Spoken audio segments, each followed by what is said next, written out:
Hey, this is Helen Paradise from SoCal, and you are listening to the BBQ Central Show.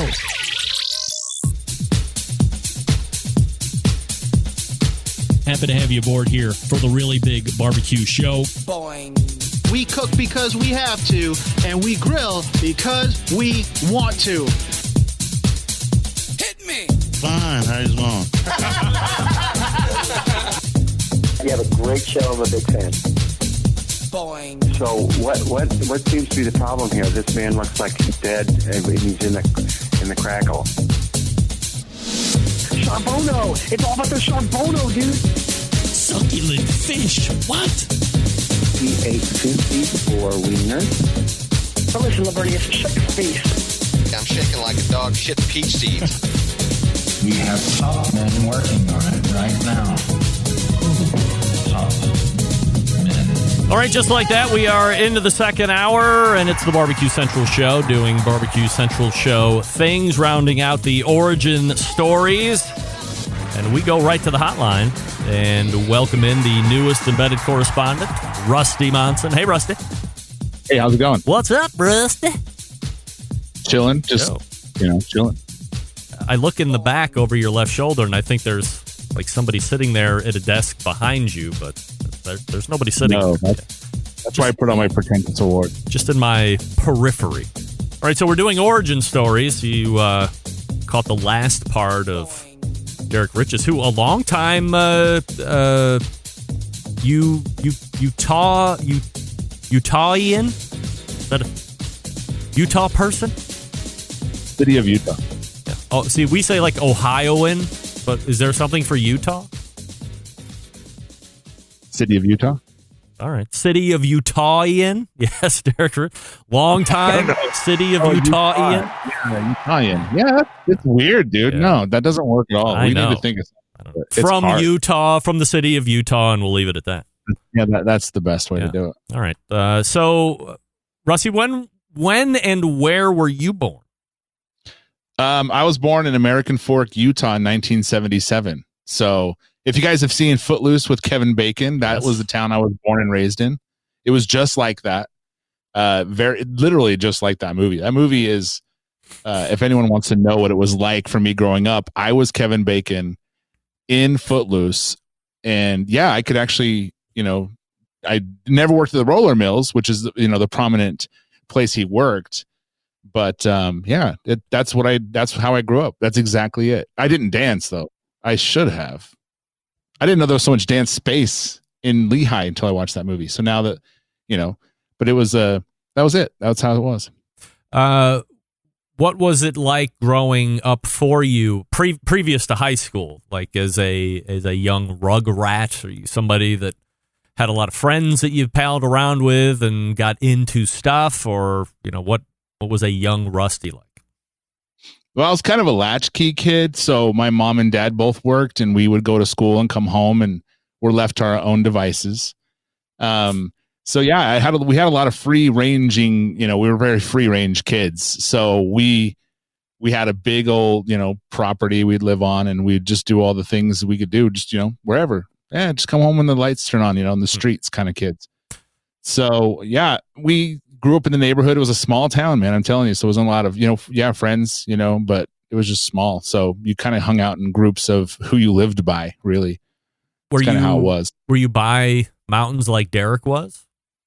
Oh yeah, man. All over. We used to go hunting, was a big thing we did when I was a kid. That's how I got into smoking meat, actually. But yeah, just anywhere you go, left, right, south, north, there's mountains everywhere around Utah.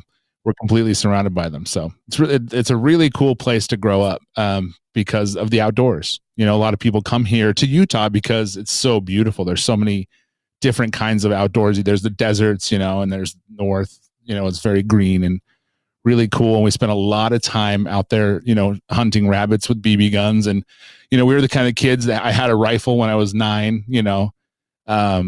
it's just how it was back then. We just roll off and wherever and just shoot stuff, shoot windows out of old cars and shoot stop signs and kill whatever we could. That's just how it was. So, were you from a house where the parents stayed together? Yeah, until I moved out. They stayed together until I moved out. What happened? But then they got a divorce when I moved out. My dad was a dick. I love him, but he was a dick. Like, he just wasn't cool, man. Like all through growing up, he was a dick, or just like a little bit after, or what? Yeah, he he liked to party up and for a long time. My mom wasn't. She was trying to keep everything together, and he was someone who would go out, and we have a place called Wendover that's about an hour and a half from here that has casinos, and that was a really thing he'd like to go do. I mean, there was a time where he hawked my mom's wedding ring to go out there, I think. Just crazy stuff, man. So he was a degenerate. No, he was a high functioning degenerate. He was always nice to us kids. I mean, it was never a problem in the household. Yeah. He would just come home, and in the morning you're hungover and you don't want to talk to kids, and that's just kind of how he was. Just grumps a lot, and we'd go hunting and fishing and stuff, and it was all cool. But we grew up, and there was parties at our house, and we'd be sleeping and there'd be music playing. We wake up and there was beers and stuff. When I was a little kid, I would go out and drink the Bud Lights. The problem is that they would spit their chew into the Bud Light cans. And I didn't drink beer until I was like 25 out of necessity, because I just couldn't do it. Because to me, I didn't know the difference. I didn't know there wasn't chew in every single Bud Light, How would you know? Yeah, but my dad, he was just kind of like that, and he didn't want to give that lifestyle up, and he was just how he was. And he was a brick mason. He was a coal miner for a long time, if it gives you any idea of kind of how I grew up. I just one of those, play hard kind of guys, but didn't work hard.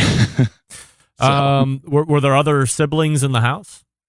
Yeah, I have a sister. She's younger than I am by 2 years, and my brother is younger than her by 2 years, and that was it. That was the three of us.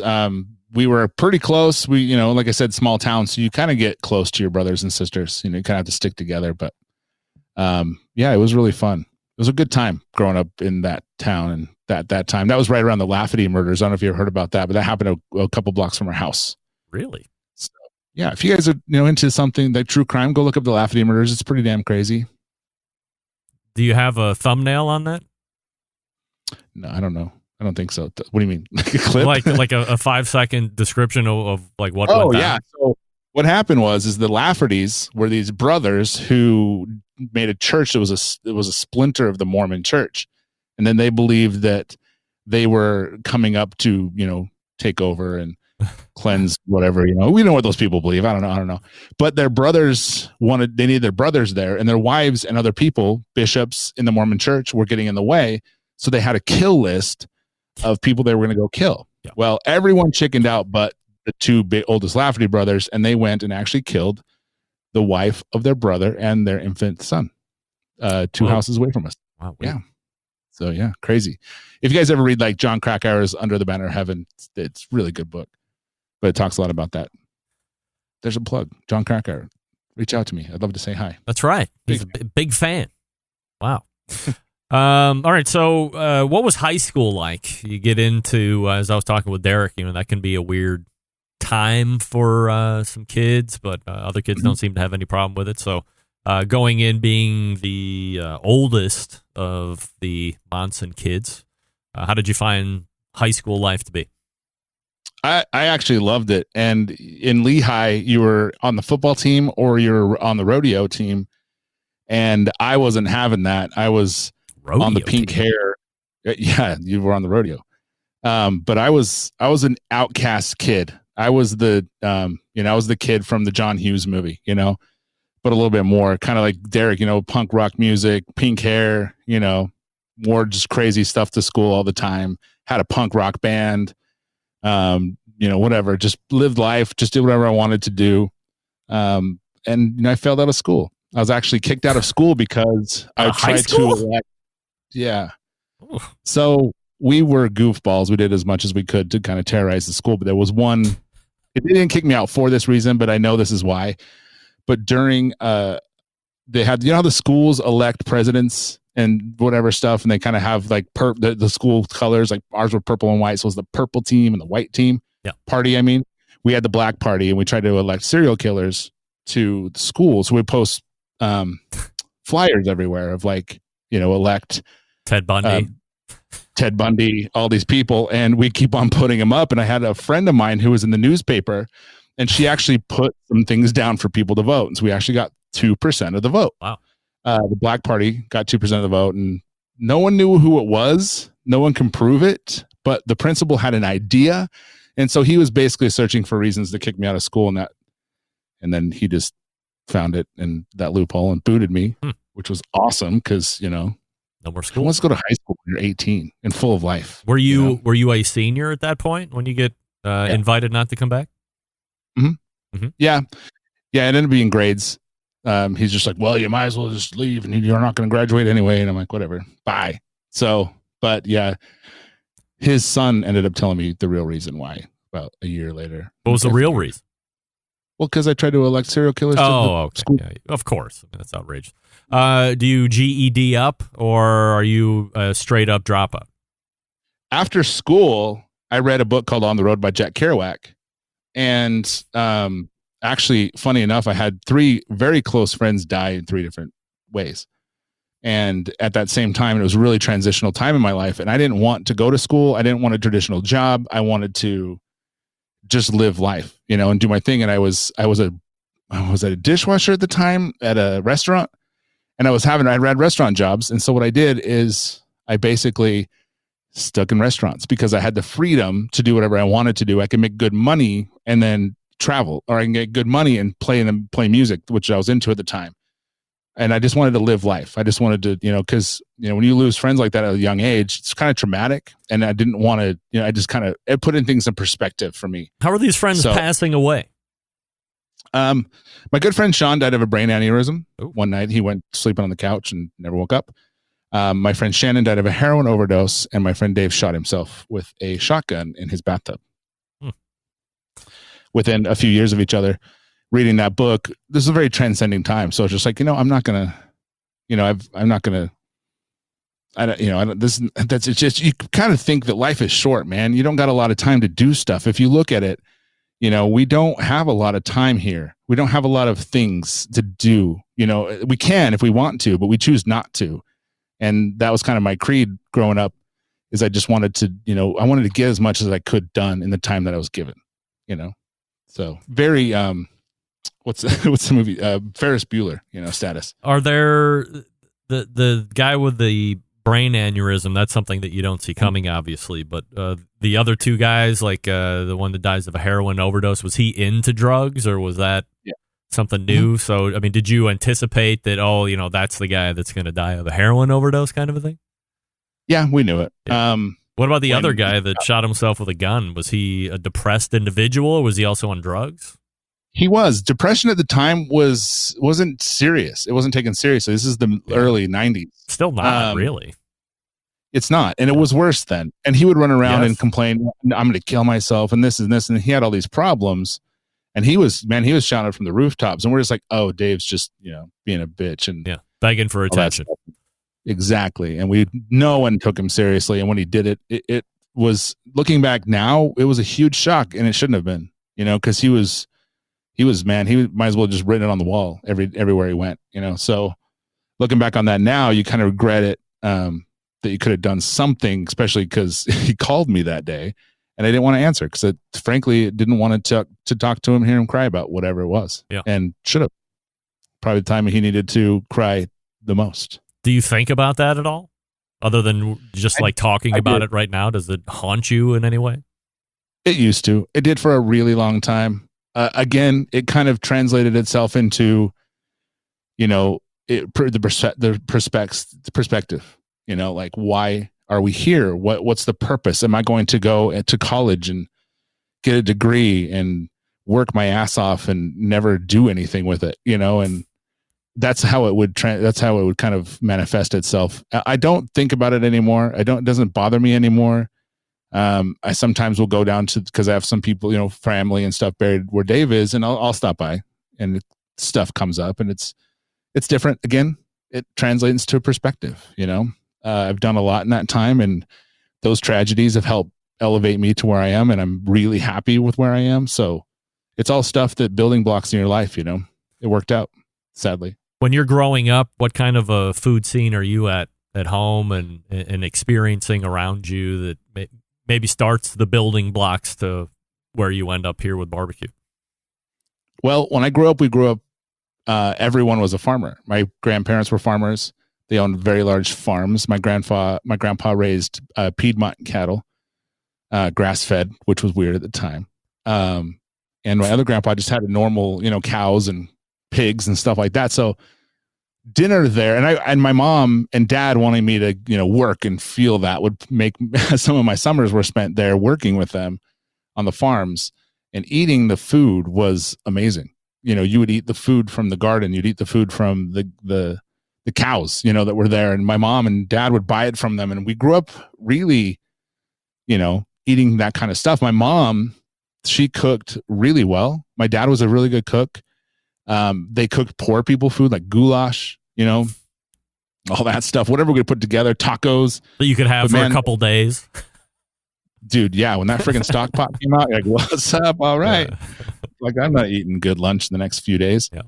So we grew up in that kind of environment where we had good cooks surrounding us. It was food from, that we made, we grew, locally sourced, I guess, at the time. I didn't know it, but to me, it was amazing. So yeah, we were a very cook-oriented family. I wanted to cook when I was very little. I started a business when I was 5, 6, and I would make cereal by mixing cereals together. I've had a very nice thing I put on my door with a name, made cereal. Like I said, I was a latchkey kid, sort of, so I would have to cook for my younger brother and sister at a really young age, so I cook a lot. And my father and grandfather and uncles would smoke meat, and so I would try and do it too outside with random stuff. Like I would see a metal box, and I'm like, all right, I'm going to put some wood in that and a grate, and I'm going to smoke this, and I wanted to do that so bad. And that's what they would do, is they would smoke. We had rabbits and chickens and turkeys, and we would sell them to the bars. We'd go around and sell them. So we'd cook them, go at night. People would buy them at these bars. And that's how we didn't make a living that way, but that was just kind of a side gig. But watching them inject and smoke and do all that stuff and was really cool. So that's the food scene I grew up on. And I was into it very early. I wanted to go to culinary school right outside of school. That's what I wanted to do my whole life. I was a student of cooking. I ended up going to culinary school when I was 40, which was, a few years back. Now it's, but I've been read cookbooks when I was a kid, and it was my favorite kind of book to read, and still is. So when you are out of high school, you don't go to college. Nope. Well, I do. I do. I went to film study, but I drop out very quickly. How do you get into college? Was it like a community college or something? Yeah. Okay. Community college. So I went to community college right out of high school because I was one of the worst students ever. Not because I was adult, but I had a lack of desire to apply myself, and also I didn't care, and that's why I didn't get to go to real college when everybody else went after our senior year. So I had to learn how to be a student at community college before I ended up transferring to the college that I ended up graduating from. So you get food service jobs. You're living the life that you want to live. How does a future start to take shape for you? It doesn't, man. It just, everything fell apart, it fell into place. Life was kind of an adventure from like when I was 18 till I was 33, and everything in between was just whatever, let's drive to Vegas. Let's go do this. Let's travel here. Let's go here. Let's move to New Orleans. Let's live there for a while. And kind of bohemian looking back on it a little bit. I lived downtown Salt Lake City, and it was a fun little time to live in Salt Lake, and had a budding music scene. It was really cool. Played in mute, like I said, played bands, and lived that life for a long time. And it was fun. And then I met my wife, and I've always wanted to be a dad and settle down. That was always the goal, but I wasn't like out there searching for it, And we grew up in Utah, and it's predominantly Mormon, and you were 18 with 5 kids already. So it was different, for someone like me to not want to do that. I didn't grow up Mormon. I grew up in an extremely Mormon town. We were we were one of 10 families maybe that weren't Mormon. At least it felt that way. So, not living that life was, in Salt Lake, it was a little bit easier. Was it like Derek said, that the other families were warning their kids about people like you? Oh, you go to a friend's house and then you weren't allowed back. You didn't know why. And sometimes a kid would tell you, well, my mom says that you're going to teach me about the devil. And I'm like, oh, well, all right. I am the devil. She's probably right, but yeah, I'm not going to go crazy about it, kid. No, but yeah, it was like that. Absolutely like that. Is the typical, you see in the movies, like you're walking down the street and the mom grabs her kid, moves her across the street, like probably didn't help that I was wearing makeup as a boy, as a teenager. But yeah, I was a weird kid, man. I'm telling you what. It's weird to look back on. So let's break here. We'll get the love story when we come back and learn even more about Rusty, who, by the way, is the co-host of the Pitmasters podcast. So let me find this, and I'll talk to you quickly about Big Poppa Smokers, the one-stop online shop for all things barbecue, a curated selection of only the best outdoor cooking and grilling supplies. Get you on the path to better barbecue results in no time. Big Poppa's known for the championship rubs and seasonings, popular flavors like Sweet Money, Cattle Prod, and Cash Cow. Proven winners on the competition circuit and in the backyard, offering 13 perfectly balanced flavors, transforming ordinary meals into extraordinary meals. Pick them up at BigPoppaSmokers.com. Also, the proud owner of Granny's Barbecue Sauce. If you're looking for a new go-to sauce or you're tired of what is existing out there currently, Granny's Barbecue Sauce is one that you go on to try. Great all by itself out of the bottle. Also, easy to doctor. So if you're looking for a good base sauce and you want to tweak, or you're a tweaker, no, not that kind of tweaker, a sauce tweaker, then check out Granny's. You can do a whole bunch of stuff with it and make it your own. Aside from the premium selection of rubs and sauces, they also offer the very best pellet, charcoal, and wood cookers available today. If you're looking for a versatile smoker that's easy to use, check out the Mac 2-Star General Pellet Grill.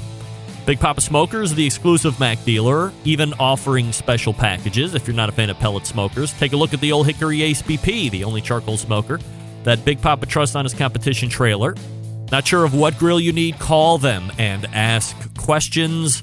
877-828-0727. That's 877-828-0727. Or shop their website at BigPoppaSmokers.com. That's BIGPOPPA Smokers.com. We're back with more Rusty Monson right after this. Stick around. We'll be right back.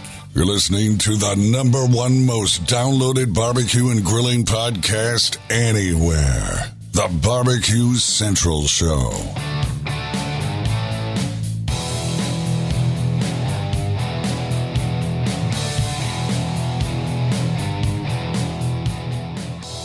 Monthly visits from a killer hog, a cooking guy, a man named Meathead, the author of Barbecue Bible, a grill girl, a bristly barbecue journalist, and the malfeasance of the barbecue world known as the Embedded Correspondents. Only found right here on the Barbecue Central Show. This portion of the show being brought to you by Pit Barrel Cooker, the most versatile cooker out there on the market today. 2 different sizes, a host of accessories to complete the experience, a third size coming sooner than later. Go to pitbarrelcooker.com and let them know the Barbecue Central Show sent you.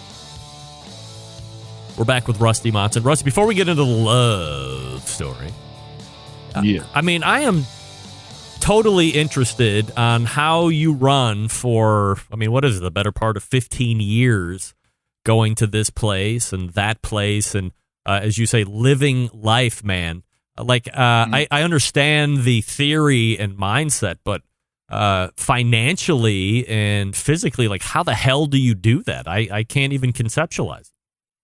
You have a hangover concoction, and you work. And I was a bartender, waiter, mostly. I started out in the kitchens, doing dishes and working the line and doing stuff like that. And then I moved out bussing and hosting. I hosted at Denny's at one point. I think it's I was a server for a really long time. Yeah, that too. Yeah. And then I started then I was a waiter for a real long time and a bartender. And so what's cool about it is, you work in the night, you go to work at 4, you get off at 10 midnight, sometimes later, and you got $100 in your pocket, and you go spend it and you go have a good time. And then 4 days before rent's due, you pick up shifts and you work your ass off and you pay rent. And then you start on the 1st all over again. Wow. And that's the life, man. That's how it was. And if you could save enough, you could go do some cool stuff like, move to New Orleans and Chicago and and do whatever you wanted to do and live the life. That's how you do it. Was it a pressure? Pressure. Yeah, no, I guess no. I mean, there's times where, shit got ugly and, I got kicked out of a house with 24 hours notice to move out. And there was other times where we couldn't even keep our stuff. We just had to leave. And there's times I had to couch surf and, finding some place and, and then life gets you and you start wondering where you're going to end up. And, is this going to be my life? Am I a 45-year-old waiter? And you worry about that stuff sometimes, but, then just don't at the same time because, it's like, again, it's all about that, experiencing stuff, I don't want to die and regret anything is kind of the mantra. So where do you run into your wife then? So, working in the restaurants a long time, especially working in management, I ended up becoming a restaurant manager and I, at a restaurant that I was a bartender and waiter at. So, had relations with some of the people there before I was a manager. So I had this strict rule of not dating anyone from work. That was my rule. And another thing is I was never really into younger girls, right? Always older. My friends would date someone who's like 3 years younger than me. And I was always making fun of them. Like, oh, you guys want to, come over and drink some Kool-Aid and watch Lion King? Your girlfriend will love it. And so I was always bagging on them for just dumb stuff. So I'm down in St. George, Utah, managing a Red Robin. And I hired this host. Her name's Kimmy. And we kind of, talk, whatever. I play poker. I used to think I was going to become this poker pro, right? So I was teaching her how to play cards. And so we got this relationship going through cards. And she'd come over to my house. I teach her how to play and we'd talk into the night. You know how that goes. And so one day, it's Halloween and 2009, and she's dressed in a banana suit. And I don't know what I was dressed as. I was like, I don't know. I don't dress up for Halloween. So it was probably something totally random. So she's totally decked out as a banana. And we're at work. And I say something smart ass to her. And she looks at me. And that look, man, it was just like they say in the books, just like lightning. And I knew that second that I was going to marry that chick. Wow. And so my birthday's coming up. So I asked her to come up to Utah with me and hang out. And she's like, okay, cool. So we go up there. And we come back, and she sleeps over in my apartment, and she never leaves my house. Wow! So that's like the Robin Lindar story, but in Utah. Holy moly! Wow. Yeah. So I think Robin was like they dated for like 3 days and then they moved in. But for me, it was literally that day. We decided we were going to be a couple, and then we had to keep it secret. I was going to tell the corporate, this is what's happening. Play it right. But she moved into my house, and that was it, man. And I told her day 3, I'm like, we're getting married. So that's how it's going to go. Do you quickly get married at that point? Or, I mean, were you just saying we're going to get married and there's no definitive timetable on accomplishment? I should say this. I forgot to say, because I set this up. I was 33 and she was 21. And she was my subordinate. So I broke both rules. I shit where I ate. Yeah. And I dated a young 12 girl. Years, your junior. Hell yeah. Wow. Right.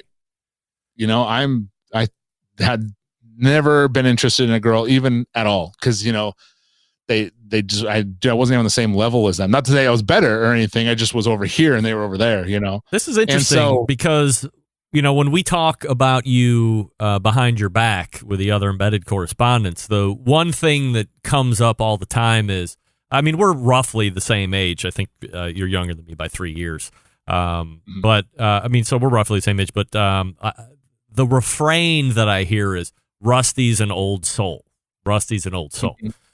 So if you're somebody that is staunch against dating younger women, and now you're going to marry somebody that you were 12 when she was born, to make it sound even weirder. What is it about her? Is she then an old soul as well? Or, what about that personality allows you to diverge into that realm? Exactly that. Like she, her mom was really big on, well, she hasn't traveled and done enough. I'm like, dude, she knows exactly what she wants. She knows, not me, but in life. Kimmy knew, probably when she was 13 years old, I don't know, but she's that girl that just knows what she wants. And she knows she wants to be a mom. That's all she's ever wanted to do. She wants to have kids, be married, and that's what she wants. And she's fine with whatever. And she was just super old soul is the best way to say it. Because we would have conversations, and I just loved listening to her talk. And anyone at that time, her age, I was like, "Ooh, okay, cool. Justin Bieber, yeah, he's great. Okay, it's time to go." And it wasn't weird until I hung out with her friends, and they would talk and they would do stuff. I was like, "Oh, Jesus, this is weird." Or like you said, like I'm like, "Did you ever do this?" Like, I wasn't born yet. I'm like, "You weren't born yet." Yeah. Wow. Wow. So yeah, no, it is weird. And it's just funny because I went to Las Vegas when I turned 21, and we have a picture of me in Vegas, and we have a picture of her because she lived in Las Vegas. That's where she grew up. Of her on Christmas Eve, that same Christmas Eve. It's creepy, dude. I wish I had it. I could just show you. So it's just like me as a grown ass man and her as this little girl. Yeah. Yeah, I mean, we can make it sound as weird as we want, but I mean, the fact is you weren't dating back then, so who gives a crap? Everybody's legal, everybody's in love, and that's all we like. So, all right, so you guys are on board. You're going to get married. Do you have a big wedding? Do you do like Justice of the Peace thing? Do you go to Vegas and do a drive-through? What's the deal? Well, yeah, she wanted to wait a year, but dude, we came up here to Utah County where I live, where I'm from. Sorry, we didn't live there at the time. And we went ring shopping, and we bought a ring, and she was just insistent that I do it then. She's like, insistent. Like, you need to ask me right now. If you ask me right now, I would say yes, but it has to be in a way that I can tell all my friends for eternity. And it has to be a cool story. I'm like, you're giving me like 2 days to do this, lady. So in the music business, I know a lot of people on the radio. So I called up a buddy of mine, said, "Hey, I'm going to record this thing. I'm going to play the song, and then play it at this time." So we drove up to the mountain and played this song, which is our song. And then my voice comes over the radio, and I get out of the car, and she's listening to it. I'm on my knees, and I tell her on the radio to open the door, and I have a question for her, and blow up. So things went real quickly after that. And so her mom took care of everything. Mom's like this whirlwind of activity. Like, she's like the Tasmanian devil, just. So she got us a place in St. George, a beautiful, beautiful area in the Red Rocks. That was just, it was a great, I don't remember shit. So a lot of people are like, "Oh, my wedding." I'm like, "You're not going to remember any of this, dude. Don't worry about it." Like, I wanted to just go down to the courthouse, sign my paper. She signs hers. We high five, a little down low, call it a day, but she wasn't having it. So we had a pretty cool wedding. It was really fun. It was beautiful. Like I said, Red Rock, Utah is the coolest place on earth. And It was the perfect setting for a wedding. And it was great, man. Super great. Are you quick to have kids after that? Yeah, we hung out and, did some stuff, but yeah, I've always wanted to be a dad. Like when they're kids, like, "I want to be a fireman." I'm like, "I want to be a dad." That's how little I was when I realized that's what I wanted to do. So we got on that pretty quickly.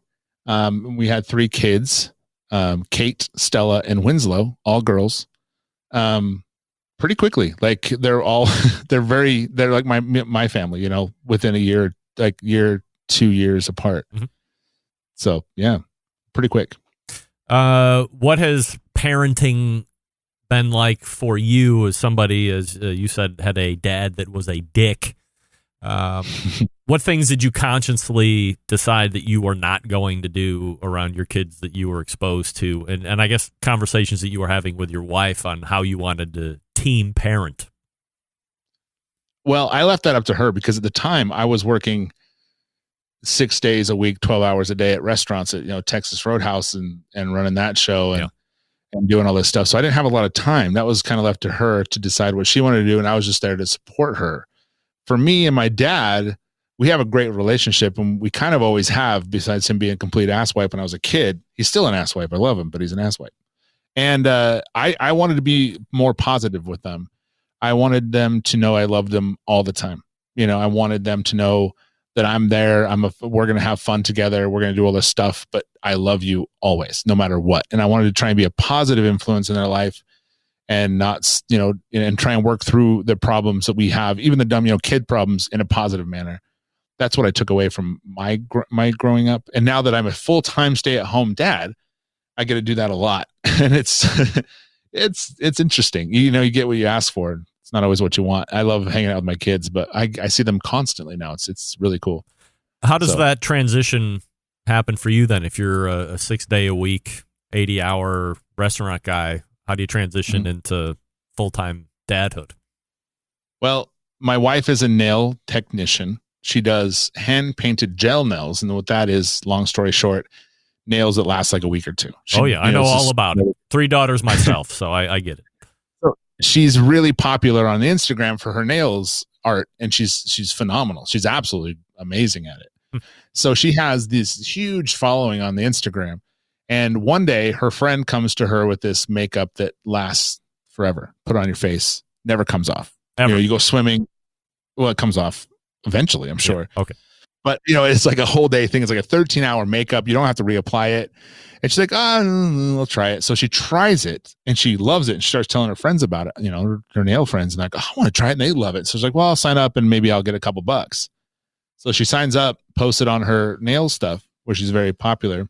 And, man, it went from 0 to 700. So she signed up, and it just exploded. Wow. Like here in Utah, it was like she got right there, and it was a network marketing company.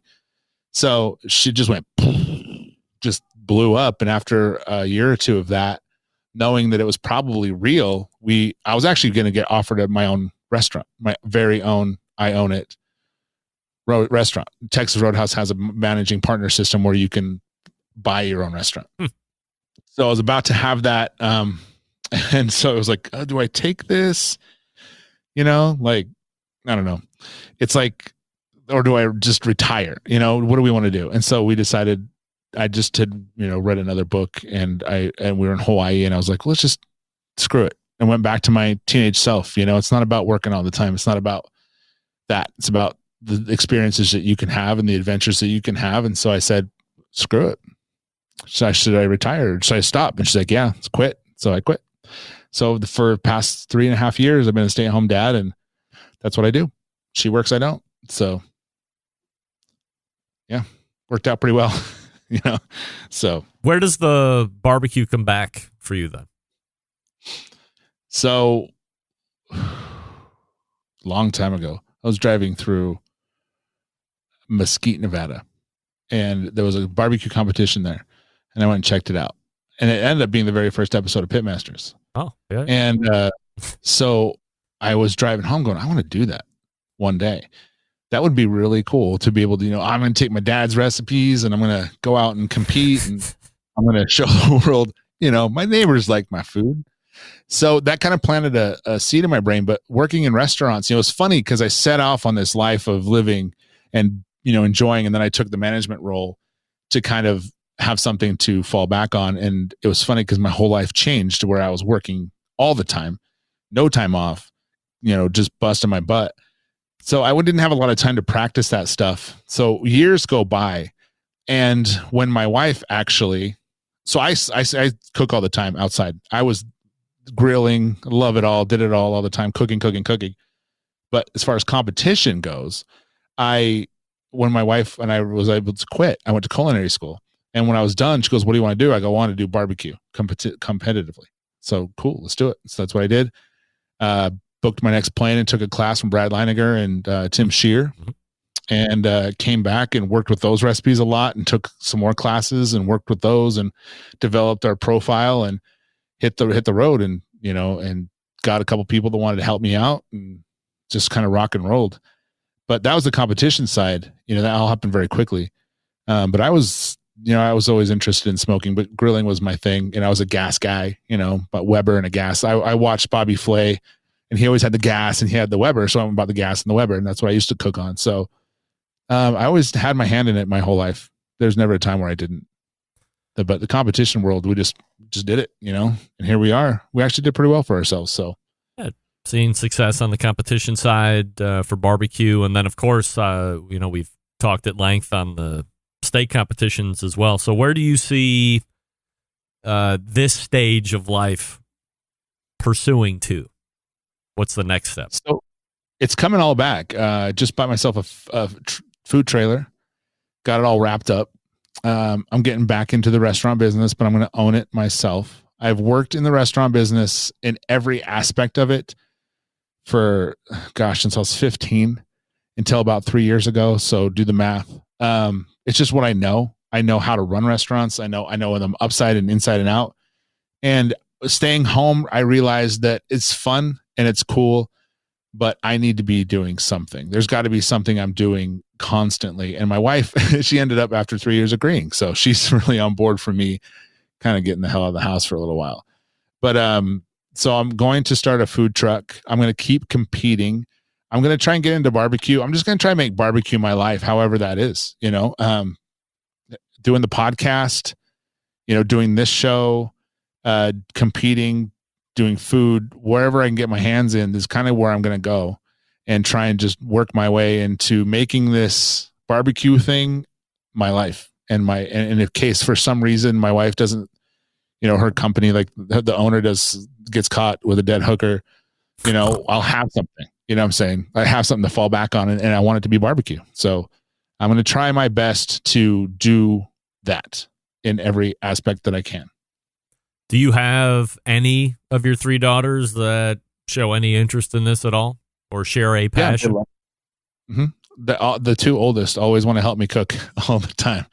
They're constantly helping me do something. So I cook at home 3 meals a day for everyone. So that's kind of my deal. And they help me out every step of the way. They help me. My oldest is now helping me on the grill a little bit. She likes to go throw the meat on. She likes to carry the pan, but that's as far as she goes. She's 6. She's kind of afraid of the fire right now, but she loves to help cook inside, and she loves to do anything to help dad. So that's nice. That's how I was. So that's hopefully how she'll be, because that would be great. As long as they're New Orleans Saints fans or they're into cooking, I've succeeded. That's how I look at parenting. How old are the other 2? 5, 4, and 3. So yeah, you have 6, 4, and 3. Yeah, dude. And my Lord! Wow. When I stayed at home, I had an infant, a freaking 2-year-old, and a 4-year-old. Yeah, that's what I. Yeah. Careful what you ask for. I mean, I've done that, but I was not 40 when I was doing that. I was, when I was in forced retirement. I forget exactly what year that was, but the girls were, I don't know. Yeah, I mean, 4 and something, and then an infant. So, I mean, I remember those days, but for some reason, I remember thinking, well, I mean, I think now, well, there's no way I could have done that at any other point in my life than when I was that young, because I didn't care if I didn't sleep, and we were in a spot where my wife was literally able to go to work full time as a physical therapist the day when I lost my job. The next day she just picked up and went to work full time for years after that. So it wasn't a choice of mine like it was for you to be a full time dad, but it just happened that after I was out for 6 or 8 months that we had a conversation and said, well, it doesn't seem to be a great market right now. We're not going to put the kids in daycare if I found a job, if it wasn't going to be worthwhile financially, because then you're just pissing away money on childcare, which is very expensive. So do something that a lot of dads don't get to do. Stay home and you be the mom this time.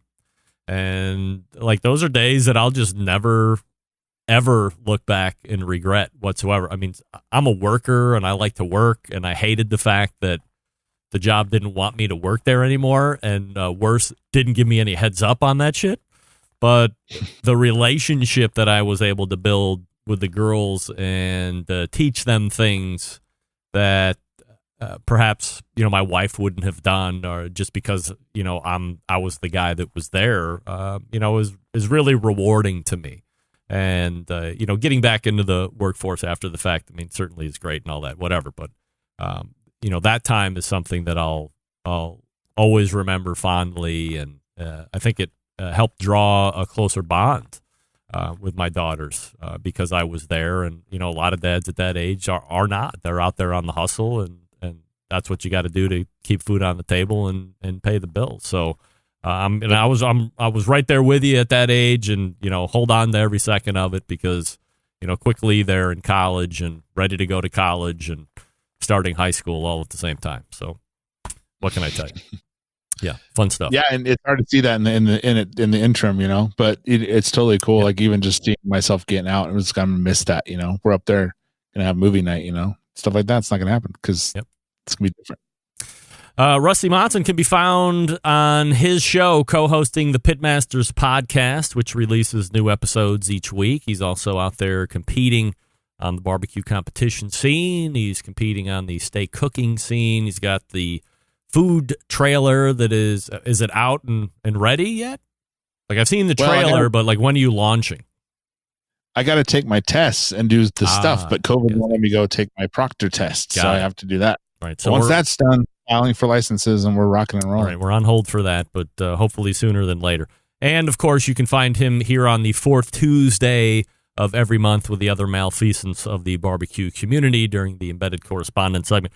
Rusty, really appreciate you joining the team this year. You've brought a fresh perspective and a view that has really added to the dais of experts that I've assembled here over the years. So I couldn't be more proud to have you and call you part of the team, and appreciate what you do each and every month. Well, we appreciate you, man. It's been a blast. It's been really, really cool. Been a huge fan of the show, and now that I'm on it, it's kind of like joining the band you like, you know? Awesome. Well, it's kind of like glad we could put it together. And Rusty, thanks again, friend. Hey, thank you, man. You got it. There he is, Rusty Monson, right there, giving us his origin story. And Doug Scheiding is locked and loaded. Now I just got to figure out the hell I'm going to do here. Let me get this piece of business out of the way. We'll probably start fresh with Doug. It's going to be damn near a 3-hour show tonight. So pack a lunch. Let me talk to you quickly about the BBQ Guru. Always believing outdoor cooking should be easy and fun because it can be, especially with the Monolith. Monolith, the world's first temperature-controlled smoker with a built-in power draft fan, meaning smarter control and greater freedom with automatic temperature control. Easily choose your cooking time and temperature and let the Monolith do the work of a sous chef or a barbecue pitmaster. With minimal effort, you now have oven-like precision at the grill. You can serve the tastiest, juiciest of meals each and every time. Go to the website, bbqguru.com. That's bbqguru.com. Or give them a call, 800-288-GURU. That's 800-288-GURU. The BBQ Guru continues to be a breakthrough in barbecue technology.